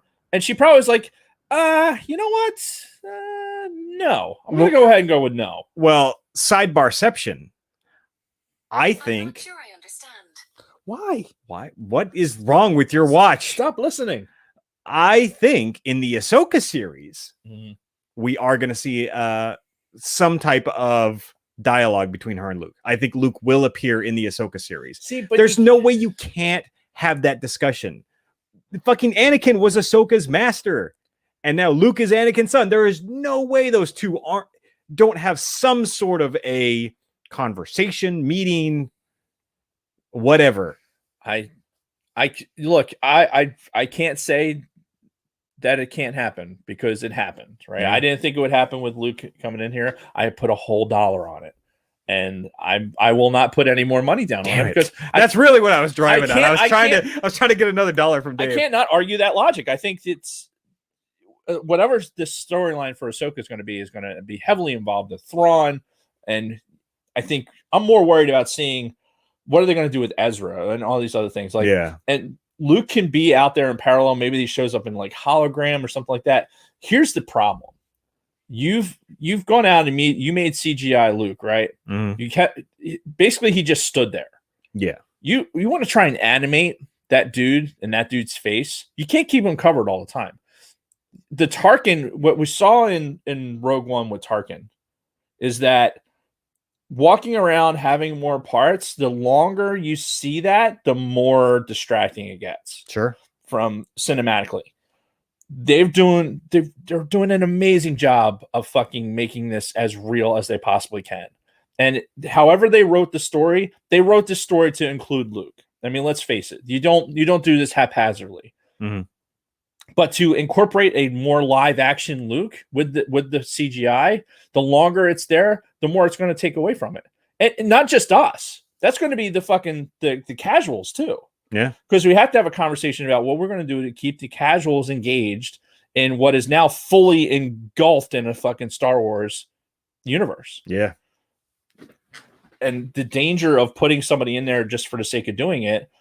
And I think this is where guys like Big Sweden and people are like, we don't need Skywalkers in here. Because as soon as you do, you can't unintroduce a fucking Skywalker into this. Right. But at the same time, it's such a big galaxy. And whenever we get to a point where we're not dealing with Force users, then yeah, Luke doesn't have to be involved. But like I said before, that was the, Favreau and Filoni's choice from the very get-go, which they probably knew. They probably knew they were doing this from the start. Yeah, they had to have. They had to have known. It's the idea, and Mark Hamill put it out there too, since we're still talking about Luke. Mark Hamill put out there on Instagram and Twitter. He's like, I think he started out trolling. It was like, has anybody seen any good... What, Mark Hamill was trolling? Yeah. No. Have anybody seen any good shows? And then he made a post, and it's actually really fucking poignant when you think about it. Mm-hmm. This series managed to keep Grogu, this guy, mm-hmm. this marketing fucking gem, kept this a secret through the fucking holiday season. And also, to respond to that. You know what, bitch? kept it through the holiday season and everything else. And Mark Hamill apparently had known about this for a year. Yeah. So they kept the secret for a year. The fact that they could actually still do that is remarkable. Yeah. Is absolutely remarkable. Yeah, no, and I certainly commend them for that. Their ability to keep the shit under wraps has gotten really, really good. But yeah, I think we beat the Luke horse to death. Yeah. So moving on to the last part of this episode. Well, what we thought was the last part. Fucking Mando gives Grogu to Luke after this super emotional scene where he's fucking holding him. He's telling him, you got to go with this guy. Takes off his helmet, right? Has this emotional scene where, he's connecting with the child without his helmet on. So I told you I watch a lot of reaction videos, right? Mm-hmm. I have never seen so many grown adults cry over a single scene of anything. Like every reaction video I watch, they're all fucking just bawling their eyes out. Yeah. When Mando's handing off Baby Yoda, especially when he took off his helmet. Oh yeah. Man, people just lost it. And it's a testament to how well Filoni and Favreau and these individual directors, they made the portrayal of the child's connection to Din Djarin, made this connection so strong that when the separation that inevitably was going to happen, when it actually happened, you have that crescendo moment. Yeah. That it hit every time. My wife hasn't seen it yet because we're still a couple episodes. I think we're in chapter 13 right now. Okay. For her watching. So we have to catch up a little bit, but it'll be the same thing. Mm-hmm. It's the, how do you say at any point that the show didn't do everything it was supposed to do? Right. Yeah. Because that emotional reaction from everybody who watched it was a testament to exactly how they built this. They built that connection between Grogu and Din. And yeah, they paid it off perfectly to the point where now it's like, fuck, what's going to happen? Now what? And that's the question for us now. Now what? And I think your point earlier is probably going to be the closest to what we're going to get, because there's no fucking way that Disney and Lucasfilm are going to let them just like write Grogu off of the fucking show at this point. No. So he's coming back, probably coming back sooner than a lot of people expect. I don't know how, but there's no fucking way this cash cow is not going to be right back in the fucking show. It has to be, because all the casuals that are watching this show, the Baby Yoda show, if you want them to come back, they're going to have to tease the shit out of it. Yeah. Like, okay, season 3 of The Mandalorian. They don't give a fuck about the Book of Boba Fett. We'll get to there. Yeah. The casuals don't give a fuck about that. And that's for us. Right. That's Fat Fett is for us. Yeah. But there'll be some tease going into fucking season 3 where this dude is going to be in trouble somehow. Yeah. And then Mandalorian is going to go and fucking rescue him. And that's how they'll do it. Right? Because we know Luke the best line. Again, I have to give credit where credit's due. The best line I've heard so far about the Grogu is from Big Swede. And he said, the kid has survived one school shooting. What are the chances he survives another one? God damn. Because that's the problem, right? we know that there's we know what happens at fucking Luke's Jedi Academy, right? Yep. There's a lot of dead bodies thrown around. Mhm. So the idea, like, you start thinking about, like, oh, the little guy's going to get fucking killed in that sequence. Me personally, I think he escapes another school shooting. Like, he does. Yeah. You know, for whatever reason, you know, however this story decides it's going to go. But I think he's going to get himself into trouble either with Luke or without Luke, or something's going to happen that's going to bring the two back together, you know, and it'll go from there. I mean, I agree with you. You can't have this show right now without Grogu. Yeah. You just can't. He's half of the show, ultimately. He's fucking 95% of the show. I mean, let's be honest. Like, there's those of us who walk around with raging erections because fucking we get to see the fucking Fett armor walking around in some form or fashion. You know, before we saw Boba Fett, we kind of saw Boba Fett because he was wearing very similar armor. Yeah. So we were getting that. The casuals, they don't give a fuck. They do not give a fuck. They care about this guy. You know, the Din Djarin, they're like, oh, okay, whatever. You know, and you know, the guys like Bill Burr and these other, you know, stragglers, they couldn't even tell you who Cara Dune is. They don't give a shit, right? But they care about what happens to the green guy. Yeah. And you're not going to have a successful season without him. Nope, I agree. So, yeah, how they do that, we have yet to find out. We got to wait until December of 21 when season 3 debuts. What's up? Zoom calls. The age of this Zoom thing. You know, this sidebar of, we live in this world now where everything's being done over video, right? Because of COVID and teleworking and all this other shit. And we're never going to escape it now. This virus has provided the threshold for us to cross into where the actual interacting between human beings is starting to lessen. Right. We're getting closer to, like, the Minority Report and shit like that. Like, or even fucking Ready Player One. Yeah. Very similar to that style. And I'm almost through Ready Player 2. It's tough because I don't have time to listen as much, but yeah, it's the Zoom call, the interaction, like, it's so part of our fucking vernacular now. Yeah, and for context for the audio audience, in the chat, Big Swede mentioned Zoom calls between Mando and Grogu. Right. Good shit. And Lunar Girl said, like, as we were talking about, Din promised he'll be back for Grogu, or the promise that he'll see him again. Yeah, as I think it was his act. And it'll probably be sooner than later, unless they do a time skip, which I guess is altogether possible. It's sure, but again, you still got the Bo-Katan issue also. That's a more immediate thing that's probably got to get resolved. Yeah, you've got, like, what we haven't talked about at all during all this is the fact that you have a Moff. You have Moff Gideon fucking incarcerated right now. At some point, the Empire still exists, right? The not shards. What the fucking? What am I looking for? Remnants. Remnant. Yeah. Yeah. The remnant. Why shards?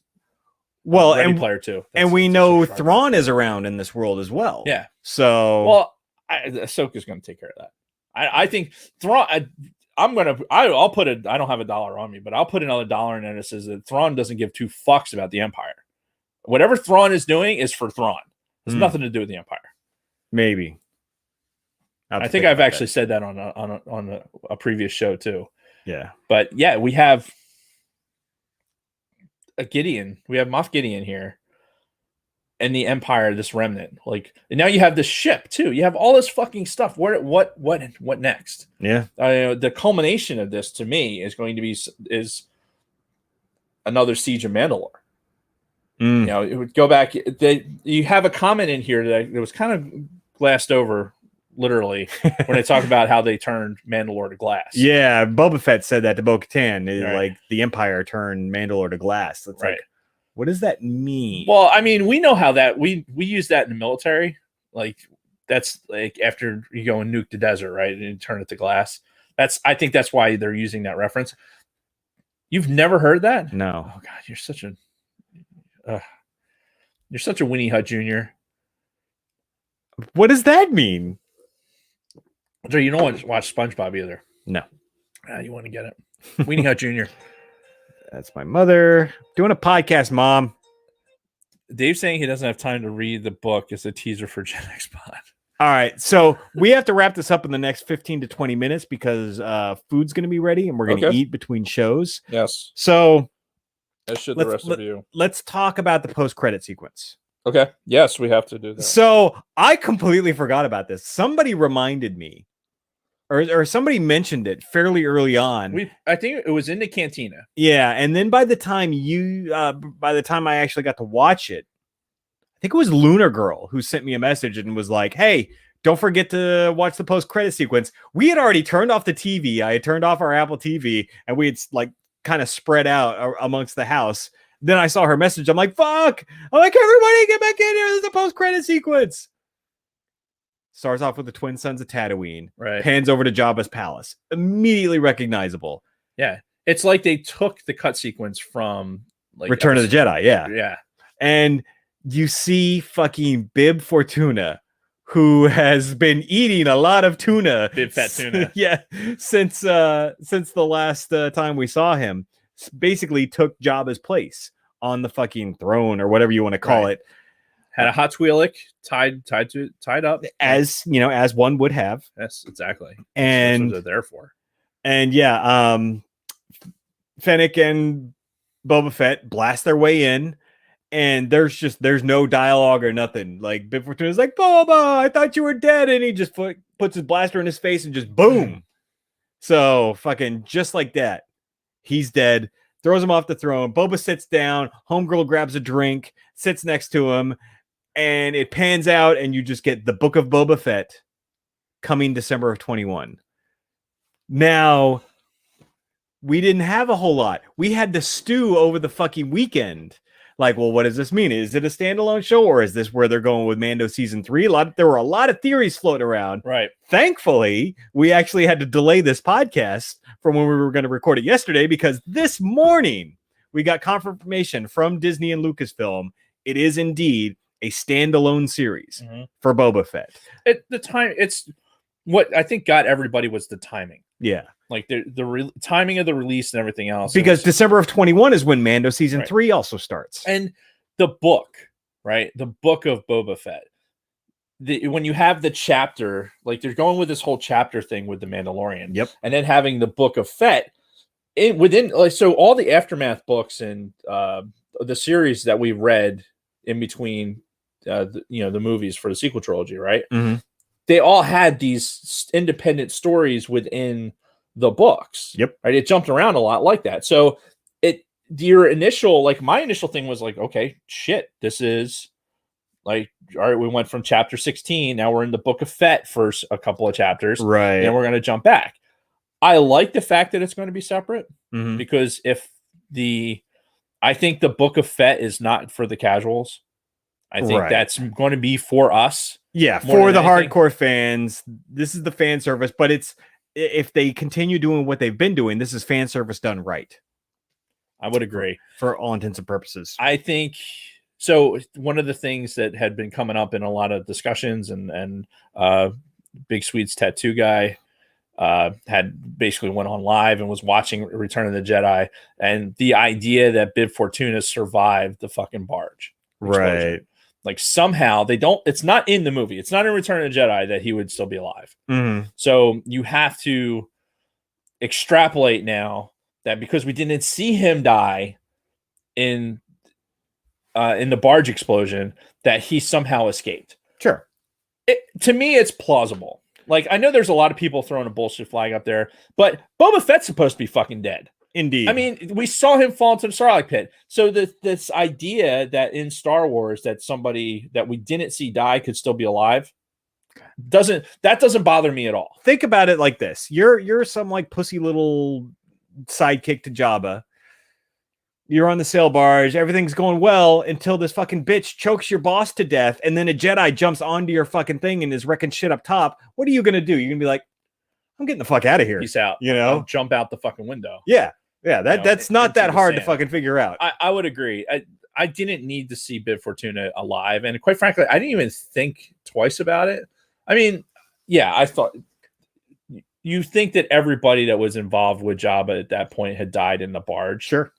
because that's obviously the way they wrote in Return of the Jedi.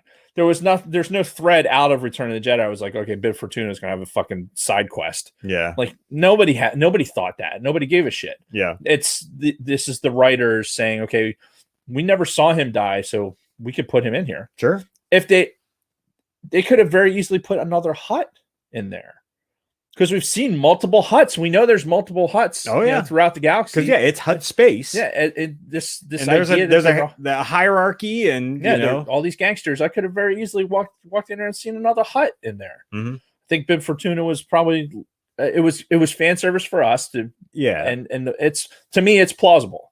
I know there's people out there there's enough people out there that are having a tough time with that, but here's the reality: we never saw him die. He didn't get choked out by fucking Leia, slave Leia. There was time between Luke's battle upstairs and when he kicked the fucking blaster into the deck. There would be time for several people to escape. Yeah, like start a stopwatch from that moment where Luke fucking clamps onto the side of the thing. That guy opens the window and he's like, whoop, throws him out. Yeah. From the time, from that moment to where fucking he blows up the ship with its own gun and fucking Tarzan's out of there. There was probably time to get to some kind of an escape pod, or just like you said, jump out the fucking window. Yep. Hopefully I land in a soft pile of sand. Yeah, I mean, obviously it's soft enough for the droids when they hit. They went fucking ankle deep into it. Yeah.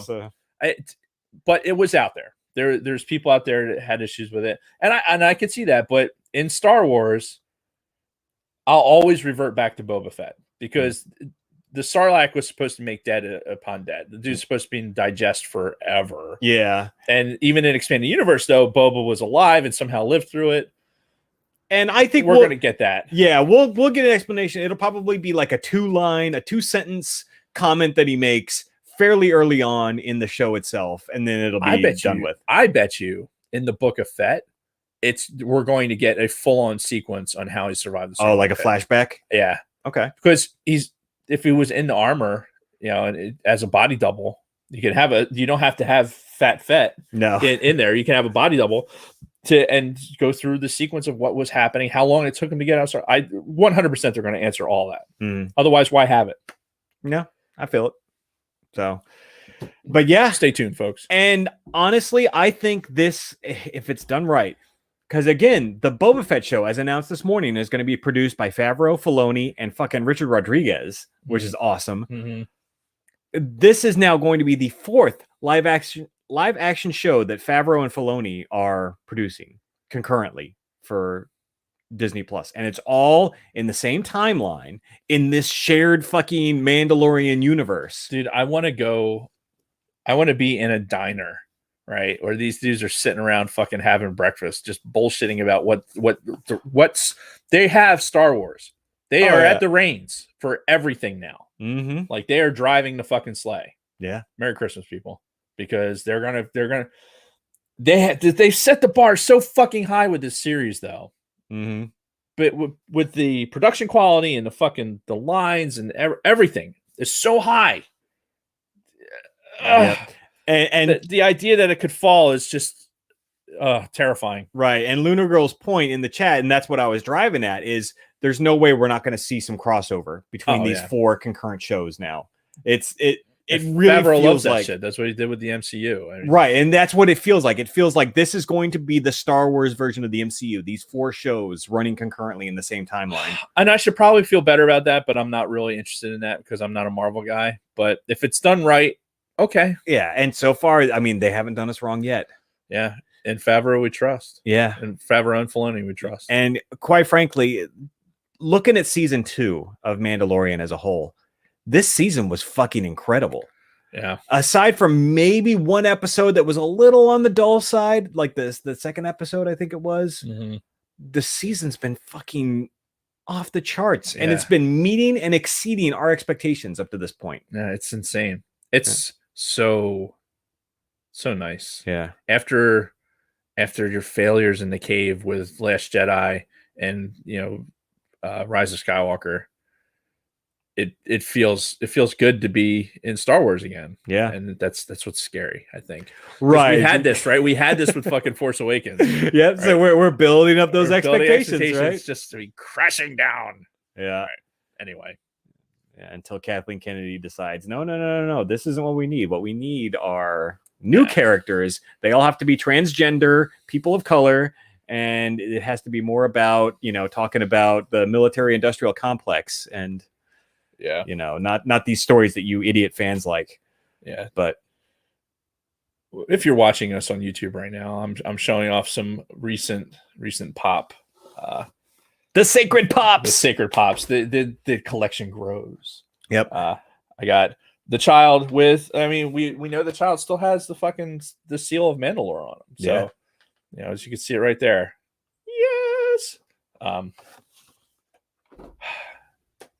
It's good. It's good to be a Star Wars fan. Yep. But if you are watching us in the All Things Star Wars podcast, or you're listening to us, please, pretty please, with sugar on it, clean the fucking car and get over to From a Gen X Point of View podcast. It's on everything. Yeah. It's what RSS feed we're using now was so much better than the one we were using prior, because now we don't even have to think about it. It's already there. Yep. Like, we found out by accident that we're on Audible. And for those of you who left us reviews on Audible, stay tuned for the Gen X Point of View, which is going to be following, not immediately following, but following this particular episode. Yep, we're gonna have a brief break to eat. Yep, we'll read the 5-star reviews.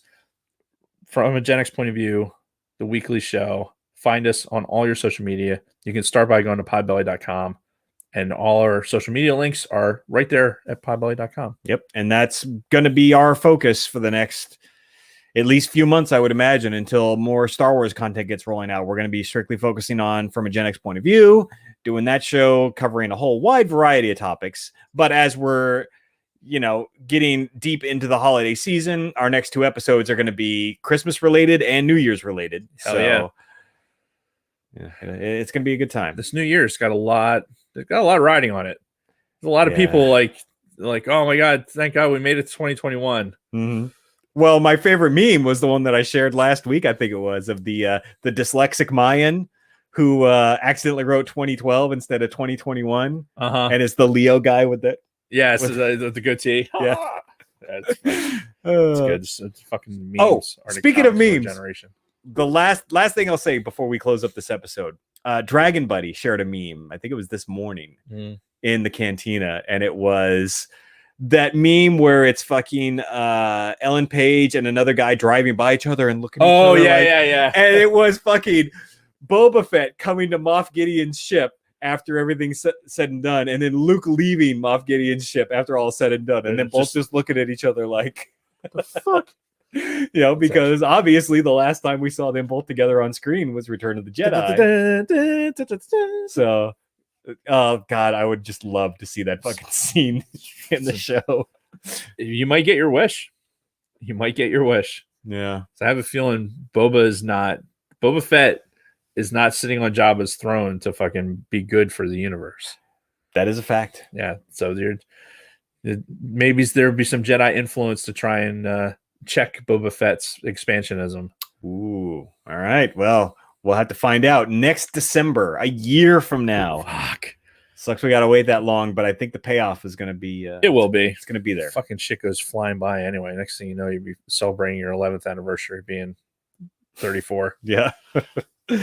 All right. Well, that's it. Remember, guys, this is probably our last All Things Star Wars for a while. So follow us on From a Gen X Point of View, because Dave and I still do podcasts every single week. Yep.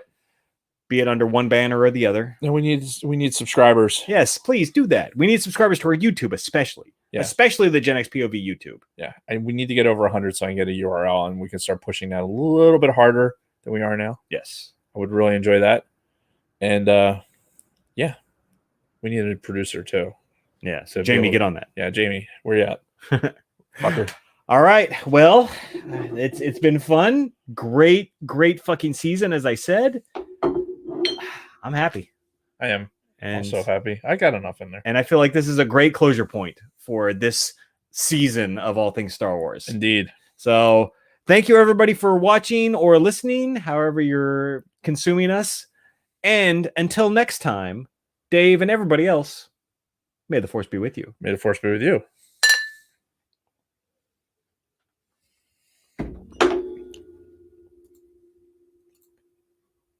Okay, now what do I click? All right. Export audio. Let me text Kristen really quick and see if she's going to bring the food out here or if we need to go inside. Are you bringing the food out here, comma, or should we come inside? Question mark.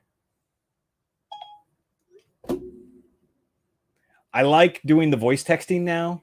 Like I've In the car, especially. just anywhere. Like as you just saw, I just did it like with my phone right in front of me, but I can do it so much faster talking than fucking typing. Right. So she's bringing it out. Sweet. All right, we'll clear space. Are we going to no post show? We're not going to eat live, are we? No. Once the food gets here, we'll kill the stream and then I'll start the new one. Okay. It'll be under a new episode title and everything. Right now, I just got to get this audio exported. So many childs. And I don't even have all of them. There's more? Oh, yeah. How many more are there? There's at least 3 more God versions damn. of the child. I have one that I'm hoping is going to come through Dragon Buddy because they had ordered 2 of them. Right. I do remember you telling me about that one. That's the one with the eggs. Oh, yeah. The fucking eggs. Yeah, there's fucking tons of these.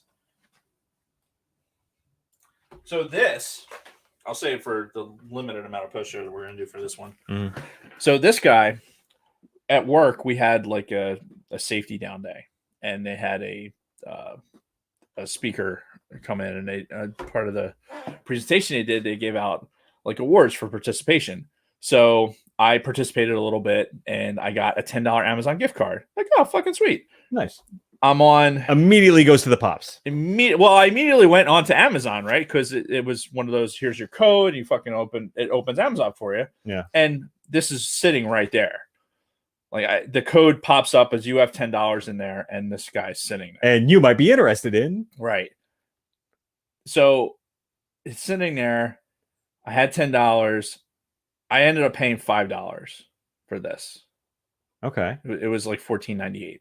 Oh, okay. So I spent $5 on this guy. Good. Because of my participation in that fucking thing. So ordinarily I probably wouldn't have spent the money because I'm trying to behave myself. But so I got that guy. This one, show for the benefit of those that are still in the thing. This guy, Han Solo with Tauntaun and fucking baby killer lightsaber, hells to the yeah. This thing is actually pretty fucking sweet. I looked at these when they first came out. This is an Amazon exclusive. And I was like, yeah, you know what? The only big one I have is the fucking Leia on speeder bike. Black Friday. This was on the site for $11. It was usually like $24. Nice. So I'm like, for $11 fucking dollars, yeah, I'll do it. For an Amazon exclusive, badass Han Solo. Because at one point I wanted to have all the Han Solos.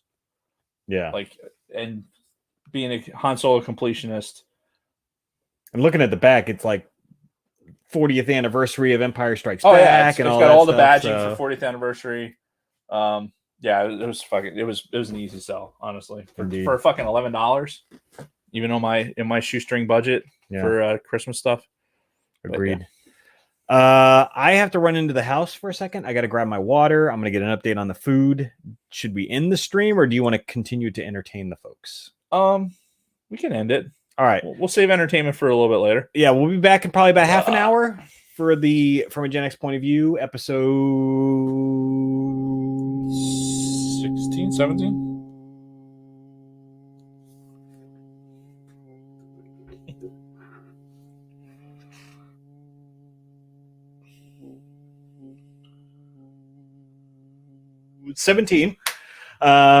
Which will be our Christmas episode, the Christmas Story versus Christmas Vacation. Very excited about this, dude. So before we end the stream, because my cousin Ricky, I think, is in is in the it was in the chat. He got, I think we talked about it on the show. There was a Top Gun Transformer that was coming out. Oh, the F-14. Yeah. My cousin finally got it. Dude, it is everything you would hope it would be and more. Yeah. I mean, there it is the F-14, Uh-huh. right? Looks good. And then here it is when it's transformed. Nice. They see the helmet, Yeah. the Maverick helmet, and it's holding a fucking volleyball. Dude, the thing is fucking phenomenal. Oh my God, Rick, I am so jealous of your toys. That's good stuff. All right. It's beautiful. Let's end this now. Yep. So I can go and do my stuff. Yep. We will be back. Don't go too far, folks. Yep. Peace. We're going to do